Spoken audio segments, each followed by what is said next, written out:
Xpulse 210 അങ്ങനെ 17,000 കിലോമീറ്ററായി. അപ്പോൾ എന്തായാലും മീറ്റർ എന്നെ ഫസ്റ്റ് കാണിച്ചു തരാം.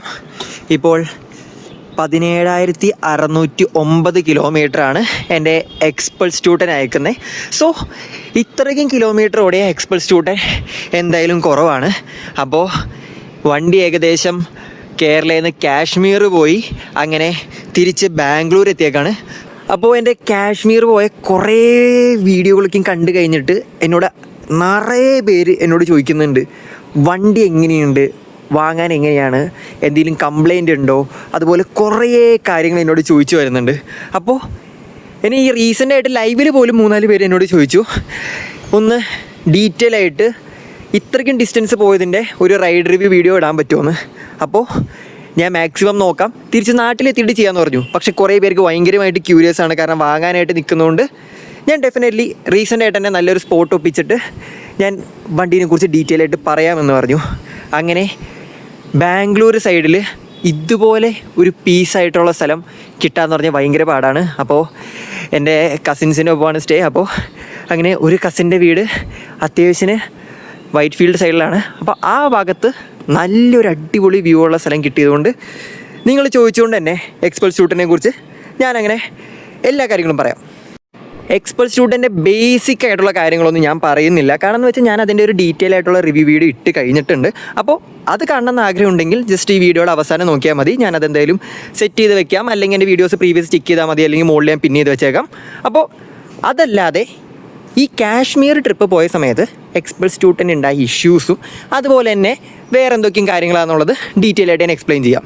ഫസ്റ്റ് തിങ്സ് ഫസ്റ്റ്, എക്സ്പൾസ് 210 ഫ്രണ്ടിലുള്ള മഡ് ഗാർഡിൻ്റെ തന്നെയാണ് ഇത്രയ്ക്ക് വരെ മഡ് ഗാർഡിൽ ലെങ്ത് ഉള്ളൂ. ഇതൊരു എക്സ്റ്റെൻഡഡ് പീസാണ്. അത് നിങ്ങൾ എന്തായാലും ഫിറ്റ് ചെയ്യുക. ഏകദേശം ഒരു 250 രൂപയ്ക്ക് ആമസോണിൽ നിന്ന് കിട്ടും.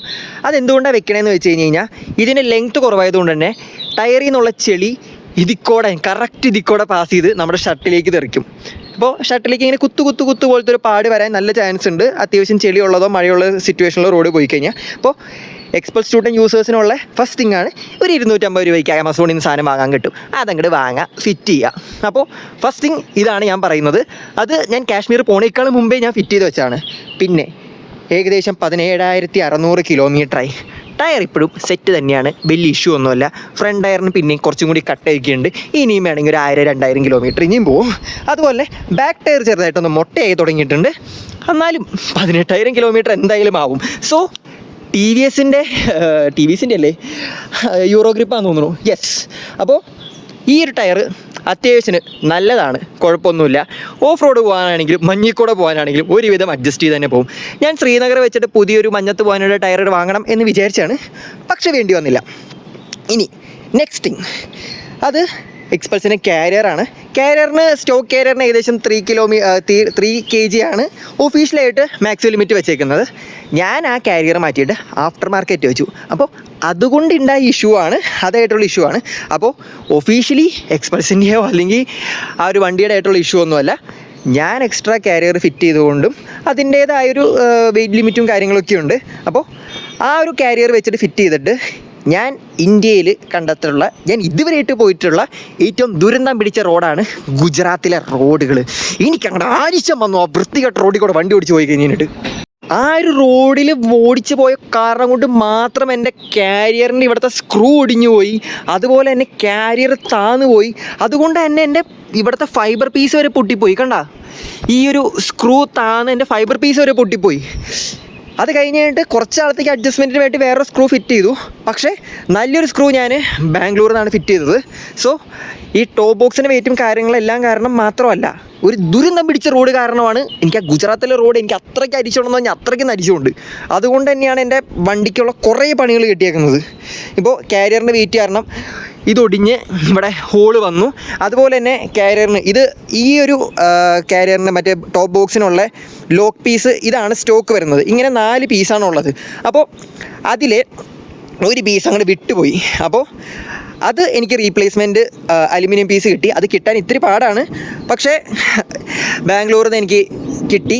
ഏകദേശം ബണ്ടിഡോസിൻ്റെ തന്നെ സിസ്റ്റർ ഷോറൂം ബാംഗ്ലൂർ ഉണ്ടായിരുന്നു. അപ്പോൾ അവിടെ നിന്നാണ് ഈ ഒരു അലുമിനിയം പീസ് തന്നെ ലോക്ക് എനിക്ക് കിട്ടിയേക്കുന്നത്. കുറച്ചുകൂടി ബെറ്ററാണ്, ഈ ഫൈബർ പീസിനേക്കാളും ബെറ്ററാണ് ഈ ലോക്ക്.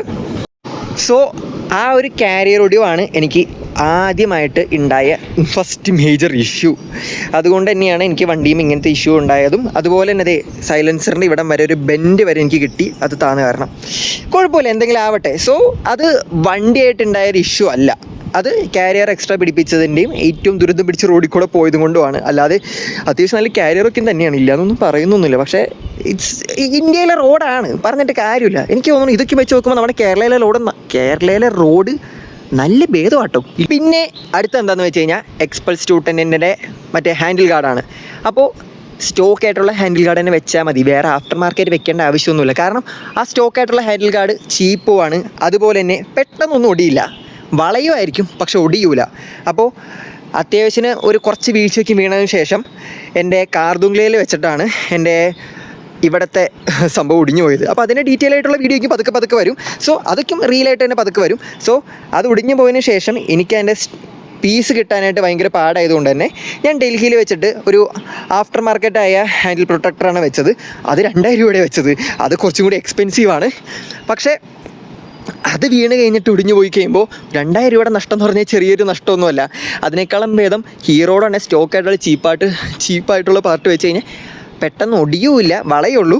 പക്ഷേ അത് പെട്ടെന്ന് തന്നെ റീപ്ലേസ് ചെയ്യാം. കാരണം നമുക്ക് ഹീറോയുടെ parts are really cheap. So അതുകൊണ്ട് തന്നെ നമ്മൾ വേറെ ആഫ്റ്റർ മാർക്കറ്റ് വെക്കേണ്ട ആവശ്യമില്ല. സോ ഹാൻഡിൽ ഗാർഡ് പൊട്ടിപ്പോയിട്ടുണ്ടായിരുന്നു. അത് കഴിഞ്ഞിട്ട് പുതിയതൊരെണ്ണം വെച്ചു, പുതിയ ഒരെണ്ണം പൊട്ടിപ്പോയി. അത് ഒരെണ്ണം പൊട്ടിപ്പോയിണ്ടായുള്ളൂ, അത് വേറൊരു സിറ്റുവേഷനാണ്. അതൊക്കെ കഥകളാണ്, അതൊക്കെ പതുക്കെ ഞാൻ പറയാം. അപ്പോൾ ആ ഒരു പൊട്ടിപ്പോയതുകൊണ്ട് തന്നെ കാണാൻ എനിക്ക് വേണ്ടിയിട്ട് ഒരു സൈഡിലേയും കൂടെ ഊരി മാറ്റി. പിന്നെ ഇമ്പോർട്ടൻ്റ് ആയിട്ടുള്ള കാര്യം ഡെഫിനറ്റ്ലി ചെയിന് നന്നായിട്ട് ലൂബ് ചെയ്തുകൊണ്ടിരിക്കുക. നല്ല രീതിയിൽ ലൂബ് ചെയ്ത് പോയി കഴിഞ്ഞാൽ വണ്ടി അത്യാവശ്യം നല്ല ഡിസ്റ്റൻസ് പോവും. ചെയിനൊന്നും വലിയതായിട്ട് തെറ്റിപ്പോവാതെ നന്നായിട്ട് ലൂബ് ചെയ്താൽ മതി, നല്ല രീതിയിൽ ഡിസ്റ്റൻസ് പോവും. പിന്നെ കറക്റ്റായിട്ട് സർവീസ് ചെയ്യുക. എനിക്ക് സർവീസ് കൃത്യമായിട്ട് നടത്താൻ പറ്റിയിട്ടില്ല. അപ്പോൾ അത് കൃത്യമായിട്ട് ചെയ്ത് കഴിഞ്ഞ് കഴിഞ്ഞാൽ ഒരു ഇഷ്യൂവും കാര്യമായിട്ട് ഉണ്ടാവാൻ പോകുന്നില്ല. കാരണം എന്ന് വെച്ച് കഴിഞ്ഞാൽ ഏകദേശം ഒരു 6200 6400 കിലോമീറ്റർ ആയി കഴിഞ്ഞപ്പോഴാണ് സർവീസ് ചെയ്തിട്ട് ഞാൻ കേരളയിൽ നിന്ന് സ്റ്റാർട്ട് ചെയ്തത്. അതിനുശേഷം ഇപ്പോൾ ഏകദേശം 17600 കിലോമീറ്ററായി എൻ്റെ വണ്ടി. അപ്പോൾ പ്ലസ് 10,000 11,000 കിലോമീറ്ററോളമായി ഈ വണ്ടി. അതിൻ്റെ ഇടയിൽ ഞാൻ ഓയിൽ ചേഞ്ചേ ചെയ്തിട്ടുള്ളൂ, സർവീസ് എന്ന രീതിയിൽ ഞാൻ ചെയ്തിട്ടില്ല. കാരണം എന്ന് വെച്ചാൽ 12,000 കിലോമീറ്ററാകുമ്പോൾ സർവീസ് ചെയ്യണം. പക്ഷേ എനിക്ക് സർവീസ് ചെയ്യാനുള്ള ടൈം കിട്ടിയില്ല. ശ്രീനഗറിൽ വെച്ച് ഞാൻ ഓയിൽ ചേഞ്ച് ചെയ്തിട്ടുള്ളൂ. അങ്ങനെയൊക്കെ പക്കയായിട്ട് ചെയ്ത് കഴിഞ്ഞ് കഴിഞ്ഞാൽ ഒരു ഇഷ്യൂവും ഇല്ലാതെ വണ്ടി പോകും. ഓക്കെ, എന്ന് വെച്ചാൽ ഓൾമോസ്റ്റ് നോർമലി ഉള്ള എല്ലാ ബൈക്കുകളുടെയും സർവീസ് എന്ന് പറയുന്നത് ഏകദേശം 3500 4000 കിലോമീറ്ററാണ്. എക്സ്പൾസിന് പോലത്തെ കുറച്ച് വണ്ടികൾക്ക് മാത്രമാണ്, ഈ ഒരു സെഗ്മെൻറ്റിൽ കുറച്ച് വണ്ടികൾക്ക് മാത്രമാണ് ഈ ഒരു 6000 കിലോമീറ്ററിൽ സർവീസ് വരുന്നത്. സോ അതൊരു പ്ലസ് പോയിൻ്റാണ് ശരിക്കും. വണ്ടി പക്കയായിട്ട് സർവീസ് ചെയ്ത് കഴിഞ്ഞാൽ വേറെ ഒരു ഇഷ്യൂ ഇല്ല. എഞ്ചിന് എനിക്കൊരു ഇഷ്യൂ വന്നിട്ടില്ല. ചിലവരൊക്കെ പറയുന്നുണ്ടായിരുന്നു, ടാപ്പ് ആൻഡ് നോയ്സൊക്കെ കാര്യങ്ങളൊക്കെ പറയുന്നുണ്ടായിരുന്നു. അത് മെയിനായിട്ടും ഞാനിപ്പോൾ എനിക്ക് മെസ്സേജ് അയച്ചിട്ട് ടാപ്പ് ആൻഡ് നോയ്സ് പറഞ്ഞിട്ട് ചോദിച്ച് വരരുത്. ഞാനത് ഡീറ്റെയിൽ ആയിട്ട് ഞാൻ പറയാം. ടാപ്പ് ആൻഡ് നോയ്സ് ഇഷ്യൂസ് എനിക്ക് തോന്നുന്നു ഫസ്റ്റ് ബാച്ചിൽ ഇറങ്ങിയ എക്സ്പൾസ് 210 ആ ഒരു ഇഷ്യൂ ഉണ്ടായിരുന്നത്. ടാപ്പ് ആൻഡ് നോയ്സ് എന്ന രീതിയിലുള്ളൊരിത് എൻ്റെ ഫസ്റ്റ് ബാച്ച് വണ്ടിയാണ്, ഇല്ല എന്നൊന്നും പറയുന്നില്ല. ആ ഫസ്റ്റ് ബാച്ച് വണ്ടിയിൽ ചില വണ്ടികൾക്ക് മാത്രമാണ് ആ ടാപ്പ് ആൻഡ് നോയ്സ് എന്ന രീതിയിലൊരു ഇഷ്യൂ വന്നത്. അപ്പോൾ അത് ഹീറോ കറക്റ്റ് ചെയ്തിട്ട് പുതിയ ബാച്ചിൽ അങ്ങനത്തെ ഒരു ഇഷ്യൂ വരുന്നില്ല. അപ്പോൾ അങ്ങനെ രീതിയിൽ നോക്കിയിട്ട് ഓരോ ഇഷ്യൂവും അല്ലെങ്കിൽ ചിലവരൊക്കെ ഇരുന്നിട്ട് റിവ്യൂ വീഡിയോയും മറ്റേതും കണ്ടിട്ട് കുറേ പേര് നെഗറ്റീവ് കണ്ടു കഴിഞ്ഞിട്ട് വാങ്ങാതിരിക്കേണ്ട ഒരു ആവശ്യമില്ല. വണ്ടി നല്ലതാണ്, സെറ്റാണ്, ഒരു പ്രശ്നവുമില്ല. എനിക്ക് എഞ്ചിന് ഒരു പ്രശ്നവുമില്ല, കരിഷ്മയുടെ എഞ്ചിനാണ്. പിന്നെ കുറേ പേര് എക്സ്പൾസ് 210 എക്സ്ട്രാ ഫോഗ് ലാമ്പ് പിടിപ്പിക്കുന്നുണ്ട്. എനിക്ക് പേഴ്സണലി തോന്നുന്നത് ഒരു ഫോഗ് ലാമ്പ് പിടിപ്പിക്കേണ്ട ഒരു ആവശ്യമില്ല. 210 എക്സ്ട്രാ ഒരു ഫോഗ് ലാമ്പ് പിടിപ്പിക്കേണ്ട ആവശ്യമില്ല. ഇനി ചിലവരുടെ പേഴ്സണൽ പ്രിഫറൻസ് എന്ന രീതിയിൽ വേണമെങ്കിൽ പിടിപ്പിച്ചോ. പക്ഷെ ഞാൻ പറയണത് എക്സ്ട്രാ ഫോഗ് ലാമ്പ് 210 പിടിപ്പിക്കേണ്ട ഒരു ആവശ്യമില്ല. ഇതിൻ്റെ നോർമൽ ഹെഡ്ലൈറ്റ് തന്നെ നല്ല രീതിയിൽ നല്ല വിഷൻ കിട്ടുന്നുണ്ട്. ബ്രൈറ്റ് ഇട്ട് കഴിഞ്ഞ് കഴിഞ്ഞാൽ ലോകം മൊത്തം കാണാൻ പറ്റും. പിന്നെ വേറെ ഒരു എക്സ്ട്രാ ഒരു ഫോഗ് ലാമ്പിനെ പിടിപ്പിക്കേണ്ട ആവശ്യമില്ല.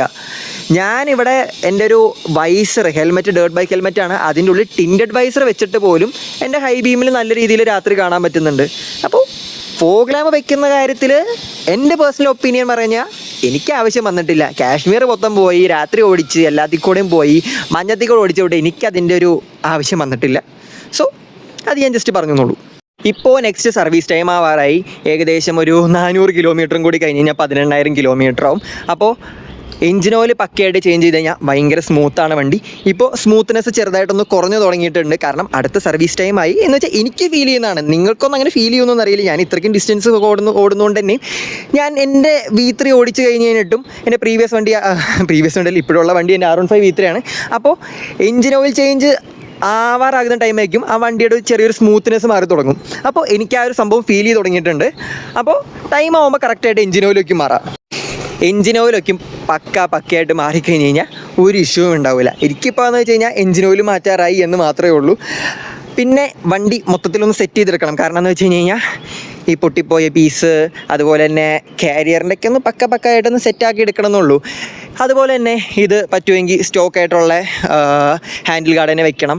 അങ്ങനെ കുറച്ച് കാര്യങ്ങളൊക്കെയാണ് ചെയ്യാൻ കിടക്കുന്നത്. അതൊക്കെ നാട്ടിലെത്തിയിട്ടേ ചെയ്യുള്ളൂ. അപ്പോൾ എക്സ്പ്രസ് 210 എടുക്കാൻ ആഗ്രഹിക്കുന്നവരെന്തായാലും എടുക്കാം. നല്ല വണ്ടിയാണ്. ഡീറ്റെയിൽ ആയിട്ട് റിവ്യൂ പറയാനായിട്ട് എനിക്ക് പ്രത്യേകിച്ച് ഒന്നുമില്ല. ഞാൻ റിവ്യൂവിൽ എല്ലാ കാര്യങ്ങളും പറഞ്ഞിട്ടുണ്ട്. എഞ്ചിൻ ഓയിലൊക്കെയും കറക്റ്റായിട്ട് മാറാം. അതുപോലെ തന്നെ ചെയിൻ, ഏറ്റവും ഇമ്പോർട്ടൻ്റ് ആയിട്ട് പറയുന്നത് ചെയിൻ കറക്റ്റായിട്ട് ലൂബ് ചെയ്ത് പോയി കഴിഞ്ഞ് കഴിഞ്ഞാൽ ഒരു 200 കിലോമീറ്റർ, ഞാൻ ഇനി പ്രത്യേകം പറയുകയാണെങ്കിൽ ഒരു 200-300 കിലോമീറ്റർ ആകുമ്പോൾ ചെയിൻ പക്കയായിട്ട് ലൂബ് ചെയ്യുക. അങ്ങനെ ചെയ്താൽ തന്നെ ഒരുവിധം ചെയിൻ ലൂസാകുന്നതോ തെറ്റിപ്പോകുന്ന ഇഷ്യൂ ഒക്കെ മാക്സിമമായിട്ട് കുറയാം. അപ്പോൾ അതൊക്കെ ഉള്ളൂ പ്രത്യേകിച്ച് പറയാനായിട്ട്. എനിക്ക് വണ്ടീനെക്കുറിച്ച് അങ്ങനെ റിവ്യൂ പറയാനായിട്ട് മാത്രം, കുറ്റം പറയാനായിട്ട് ഒന്നും കിട്ടുന്നില്ല. അത് എനിക്കുണ്ടായ എക്സ്പീരിയൻസ് ഒക്കെയാണ് ഞാൻ പറയുന്നത്. പിന്നെ ഏറ്റവും ഇമ്പോർട്ടൻ്റ് ആയിട്ട് വണ്ടിയുടെ സർവീസ്, അത് അത്യാവശ്യത്തിന് നല്ലൊരു സർവീസ് സെൻറ്ററിൽ പോയി കഴിഞ്ഞിട്ട് സർവീസ് ചെയ്ത് കഴിഞ്ഞ് കഴിഞ്ഞാൽ ഒരു പ്രശ്നമില്ല. ചില സർവീസ് സെൻറ്ററിൽ ഭയങ്കരമായിട്ട് ദുരനുഭവം ഉണ്ടായ കുറേ പേരുകൾ പറയുന്നുണ്ട്. എനിക്കിപ്പോൾ പോയ സർവീസ് സെൻറ്റർ എന്ന് പറഞ്ഞാൽ ആലുവയിലുള്ള മെഗാ മോട്ടോഴ്സാണ്. എനിക്ക് ആ ഒരു സർവീസ് സെൻറ്ററിൽ നിന്ന് ഇതുവരെയായിട്ടും നെഗറ്റീവായിട്ടുള്ള കാര്യങ്ങൾ എനിക്ക് കിട്ടിയിട്ടില്ല. ചിലവർ എനിക്കെന്തോ DM ചെയ്ത് പറയുന്നുണ്ടായിരുന്നു സർവീസ് ചില സ്ഥലത്തൊക്കെയുള്ള ഷോകൊക്കെ ഉണ്ടെന്നുള്ളത്. പക്ഷേ എനിക്ക് തോന്നുന്നു ബാക്കിയുള്ള സർവീസ് സെൻറ്ററൊക്കെ വെച്ച് കമ്പയർ ചെയ്ത് നോക്കിക്കഴിഞ്ഞ് കഴിഞ്ഞാൽ എനിക്ക് തോന്നുന്നു ആലുവയിലുള്ള മെഗാ മോട്ടോഴ്സിലുള്ള സർവീസ് അത്യാവശ്യം നല്ല രീതിയിൽ തന്നെ ചെയ്യുന്നുണ്ട്. അപ്പോൾ നിങ്ങൾക്ക് ട്രസ്റ്റ് ചെയ്യുന്ന സർവീസ് സെൻറ്ററിൽ പോയിട്ട് വണ്ടി സർവീസ് ചെയ്യുക. അത്യാവശ്യം വലിയ വള്ളിയൊന്നും കിട്ടുമൊന്നുമില്ല. ദുരന്തമായിട്ടുള്ള സർവീസ് സെൻറ്ററിൽ പോയി കഴിഞ്ഞാൽ ചിലപ്പോൾ അവിടുത്തെ സർവീസിൻ്റെ ഇഷ്യൂ കാരണം വണ്ടിക്ക് വല്ല കാര്യങ്ങളും പറ്റിയെന്ന് വരും. Okay, so choose your service centre carefully. ഇത് മറ്റേ ക്ലച്ച് ലീവറും ബ്രേക്ക് ലീവറാണ്. ഇതിൻ്റെ കോസ്റ്റ് എന്ന് പറഞ്ഞാൽ 175 രൂപയാണ്. ഇത് അഥവാ ഒടിഞ്ഞു പോയാലും വണ്ടിയേക്കും പിന്നെയും ഓടിച്ചൊക്കെയും പോകാൻ പറ്റും. ക്ലച്ച് ലീവർ ഒടിഞ്ഞു പോയാലും ബ്രേക്ക് ലീവർ ഒടിഞ്ഞു പോയാലും അത് കഴിഞ്ഞ് കഴിഞ്ഞിട്ട് അത്യാവശ്യം കുറച്ചുകൂടി ബെറ്റർ എന്ന രീതിയിൽ വേണമെങ്കിലും ഓഫ് കോഴ്സ് 175 രൂപയ്ക്ക് മാറ്റാവുന്ന സാധനങ്ങളൊക്കെ ഈ സാധനങ്ങളൊക്കെ ഉള്ളൂ. വേറെ പ്രത്യേകിച്ച് വലിയ ഇതൊന്നുമില്ല. അപ്പോൾ ഈ ഒരു കാശ്മീർ റൈഡിൽ പോയ ഫുൾ അനുഭവങ്ങളും കാര്യങ്ങളും ഒറ്റയടിക്ക് എനിക്ക് പറയാൻ പറ്റില്ല. പക്ഷേ വണ്ടീനെ കുറിച്ച് അറിയാൻ വേണ്ടിയും അതിൻ്റെ യൂസർ റിവ്യൂ എന്ന രീതിയിൽ പറയാനായിട്ടാണെങ്കിലും പ്രശ്നമൊന്നുമില്ല. വണ്ടീനെ കുറിച്ചൊരു ഫീച്ചേഴ്സ് റിവ്യൂ ഓഫ് കോഴ്സ് എൻ്റെ ചാനലിൽ തന്നെ നോക്കിക്കഴിഞ്ഞാൽ കാണാം. അത് ഞാൻ ഡീറ്റെയിൽ ആയിട്ട് പറഞ്ഞിട്ടുണ്ട്. ഇത്രയ്ക്കും കിലോമീറ്റർ ആയി കഴിഞ്ഞിട്ടും വേറെ യൂസർ റിവ്യൂ ഒന്നും എനിക്ക് പ്രത്യേകിച്ച് നെഗറ്റീവ് എന്ന രീതിയിൽ പറയാനൊന്നുമില്ല. എനിക്ക് അത്യാവശ്യം തന്നെ കുഴപ്പമില്ലാതെ ജീവനൊക്കെ രക്ഷിച്ച് തിരിച്ച് ബാംഗ്ലൂർ വരെ എത്തിച്ചിട്ടുണ്ട്. ഇനി ഒരു 500-600 കിലോമീറ്ററും കൂടി പോയി കഴിഞ്ഞ് കഴിഞ്ഞാൽ നാട്ടിലെത്തും. കുറച്ച് സമയം എടുക്കും, കാരണം ബാംഗ്ലൂർ കുറച്ചും കൂടി പരിപാടികൾ കിടക്കുന്നുണ്ട്. സോ അതൊക്കെ കഴിഞ്ഞിട്ട് നാട്ടിലെത്തുമ്പോൾ പറയാം. ഈ ഒരു വീഡിയോ കുറേ പേര് ചോദിച്ചുകൊണ്ട് തന്നെ വളരെ പെട്ടെന്ന് എടുത്തിട്ട് പെട്ടെന്ന് ഞാൻ നിങ്ങൾക്ക് അപ്ലോഡ് ചെയ്ത് തരുന്നതാണ്. അപ്പോൾ 210ൻ്റെ ചെയിൻ സ്പോക്കറ്റ് മാറുന്നത് ഏകദേശം ഒരു 12,000 കിലോമീറ്ററാണ് ചെയിൻ സ്പോക്കറ്റിൻ്റെ ബേസിക് ലൈഫ്.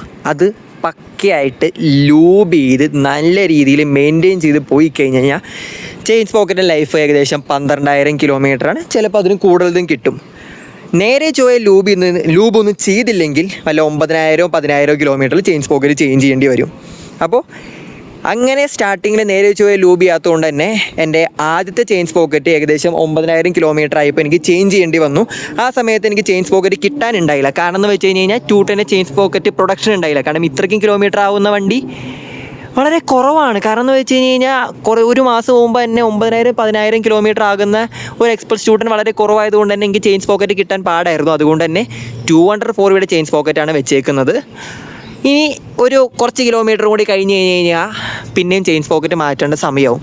ആ ടൈം ആവുമ്പോൾ ചെയിൻ സ്പോക്കറ്റ് ഞാൻ മാറും. 210 തന്നെ ചെയിൻ സ്പോക്കറ്റായിട്ട് മാറ്റിയിടും. ഇപ്പം നല്ല രീതിയിൽ ലൂബ് ചെയ്ത് മെയിൻറ്റെയിൻ ചെയ്യുന്നതുകൊണ്ട് തന്നെ കുറച്ചുകൂടി ധാരാളം കിലോമീറ്റർ ചെയിൻ സ്പോക്കറ്റ് കിട്ടും. പിന്നെ ബ്രേക്ക് പാഡ്, ഇത് 6,600 കിലോമീറ്റർ ആയപ്പോൾ ഞാൻ എൻ്റെ ബ്രേക്ക് പാഡ് മാറിയിട്ടുണ്ടായിരുന്നു. പക്ഷേ അത് സിറ്റി ഓടിക്കണ സമയത്ത് സിറ്റി റൂട്ടിൽ കൂടെ പോണ സമയത്ത് പെട്ടെന്ന് ബ്രേക്ക് പാഡ് തേഞ്ഞ് പോകും. പക്ഷേ ഈ ലോങ്ങും ഹൈവേയിലും പോണ സമയത്ത് ബ്രേക്ക് പാഡ് അങ്ങനെ പെട്ടെന്നൊന്നും തേഞ്ഞു പോയില്ല. എൻ്റെ 6600 കിലോമീറ്റർ ആയപ്പോൾ ഞാൻ ബ്രേക്ക് പാഡ് മാറിയതാണ്. അതിനുശേഷം അതിനേക്കാളും ഇരട്ടി കിലോമീറ്റർ ഈ റൈഡ് പോയി. ഇപ്പോഴും ബ്രേക്ക് പാഡ് ധാരാളം ഉണ്ട്. എന്ന് വെച്ചാൽ ഇത് ഹൈവേയിലാണ് പോകുന്നത്. ഹൈവേയിൽ പോകുന്നതുകൊണ്ട് തന്നെ പെട്ടെന്നൊന്നും ബ്രേക്ക് പാഡൊന്നും പെട്ടെന്ന് തേഞ്ഞു പോയില്ല. പക്ഷേ ഇനി സിറ്റിയിലെത്തി കഴിയുമ്പോൾ പെട്ടെന്ന് ബ്രേക്ക് പിടിക്കുന്ന സിറ്റുവേഷൻ വരെ പെട്ടെന്ന് തേഞ്ഞു പോകും. So that's another thing.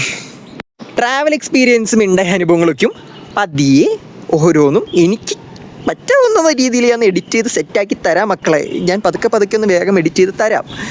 Just wait. Okay, video അവസാനിപ്പിക്കാമെന്നാണ് വെച്ചത്. പക്ഷേ ഒരു കാര്യം കൂടി ജസ്റ്റ് ഒന്ന് എനിക്ക് ആഡ് ചെയ്യണമെന്നുണ്ടായിരുന്നു. എക്സ്പൾസ് 200 അത് കഴിഞ്ഞിട്ട് അതിലുണ്ടായ കുറച്ച് കറക്ഷനൊക്കെ മാറിക്കഴിഞ്ഞിട്ടാണ് എക്സ്പൾസ് 200 4V വന്നത്. അപ്പോൾ എക്സ്പൾസ് 200 4V യൂസേഴ്സ് കുറച്ച് ഇഷ്യൂസൊക്കെ ഉണ്ടെന്ന് പറഞ്ഞിട്ട് അതിൻ്റെ ഒരു കറക്ഷനും അപ്ഗ്രഡേഷനുമാണ് എക്സ്പൾസ് 210. അപ്പോൾ എക്സ്പൾസ് 200 4Vയിൽ ഏറ്റവും കൂടുതൽ ആൾക്കാരുകൾ പറഞ്ഞതെന്ന് വെച്ച് കഴിഞ്ഞാൽ 200 4V ഓഫ് റോഡിങ്ങിന് മാത്രമേ പറ്റുള്ളൂ, ടൂറിങ്ങിനും കൂടി എന്ന രീതിയിലേക്ക് ഒരു വണ്ടി വേണമെന്ന്. അപ്പോൾ അങ്ങനെ ഹീറോ കറക്റ്റ് ചെയ്തിട്ട് വന്ന വണ്ടിയാണ് എക്സ്പൾസ് 210. അപ്പോൾ എക്സ്പൾസ് 210 ഓഫ് റോഡർ പ്ലസ് ടൂററാണ്. നിങ്ങൾ ഓഫ് റോഡിങ്ങിന് വേണ്ടി മാത്രം ഒരു വണ്ടി നോക്കുകയാണെങ്കിൽ എക്സ്പൾസ് 200 4V നോക്കുക. ഓഫ് റോഡിങ് പ്ലസ് ടൂറിങ് നോക്കാൻ ആഗ്രഹിക്കുന്നുണ്ടെങ്കിൽ എക്സ്പൾസ് 210 എടുക്കുക. കാരണം 200 4V എക്സ്പൾസ് 210നേക്കാളും കുറച്ചും കൂടി വെയിറ്റ് കുറവാണ്. അതുപോലെ തന്നെ ഓഫ് റോഡിങ്ങിന് വേണ്ടി പറ്റിയൊരു എൻജിനാണ്. പക്ഷേ 210 എൻജിൻ 200 എൻജിനേക്കാളും കംപ്ലൈൻറ്റ് വളരെ കുറവാണ്. അതുപോലെ തന്നെ ലോങ് ഡിസ്റ്റൻസും ടൂറിങ്ങിനും കൊണ്ടുപോകാൻ പറ്റുന്ന നല്ലൊരു എൻജിനാണ്, കരിഷ്മയുടെ എൻജിനാണ്. സോ അത് ഞാൻ നിങ്ങളുടെ കയ്യിൽ ജസ്റ്റ് ഒന്ന് ശ്രദ്ധിക്കാൻ വേണ്ടി പറയാണ്. ഓഫ് റോഡിങ് പ്ലസ് ടൂറിങ്ങിന് 210, ഓഫ് റോഡിങ്ങിന് വേണ്ടി മാത്രമാണെങ്കിൽ 200 4V. സോ ഗൈസ്, നിങ്ങൾ ചോദിച്ച പോലെ തന്നെ എക്സ്പൾസ് 210ൻ്റെ ഏകദേശം 18000 കിലോമീറ്റർ ആവാറായ റിവ്യൂ വീഡിയോ ഞാൻ ഇട്ടിട്ടുണ്ട്. 18000 കിലോമീറ്റർ ആകുമ്പോൾ നെക്സ്റ്റ് സർവീസ് ആവും. അപ്പോൾ തിരിച്ച് നാട്ടിലെത്തി കഴിയുമ്പോൾ വണ്ടിയെല്ലാം പക്കയായിട്ട് ഞാൻ സർവീസ് ചെയ്തെടുക്കാനുണ്ട്. അപ്പോൾ ഇതുവരെയായിട്ടും എനിക്ക് സപ്പോർട്ട് ചെയ്ത് തന്ന എല്ലാവർക്കും താങ്ക് യു. ഇനി രക്ഷപ്പെട്ടു പോകണമെങ്കിൽ നിങ്ങളുടെ വിലയേറിയ സപ്പോർട്ടുകൾ ആവശ്യമുണ്ട്. അപ്പോൾ വീഡിയോ ഇഷ്ടപ്പെട്ടിട്ടുണ്ട്, ഈ റിവ്യൂയുടെ കൊള്ളാമെന്ന് ആഗ്രഹിക്കുകയാണെങ്കിൽ ഒരു ചെറിയ ലൈക്ക്, കുഞ്ഞ് സബ്സ്ക്രൈബ്, പിന്നെ ഇതുപോലെ വരാൻ പോകുന്ന വീഡിയോയ്ക്ക് ഒന്ന് കണ്ട് സപ്പോർട്ട് തന്നു കഴിഞ്ഞാൽ നന്നായിരിക്കും. അപ്പോൾ that's it. This is Jitto Sriman signing out. Thanks for everything. Thanks for your support. Content ഇനിയും വരും, നോക്കട്ടെ, നാട്ടിലെത്തട്ടെ. പിന്നെ പെൻഡിങ് വീഡിയോസ് കുറേ കിടക്കുന്നുണ്ട്, വരും. So peace out.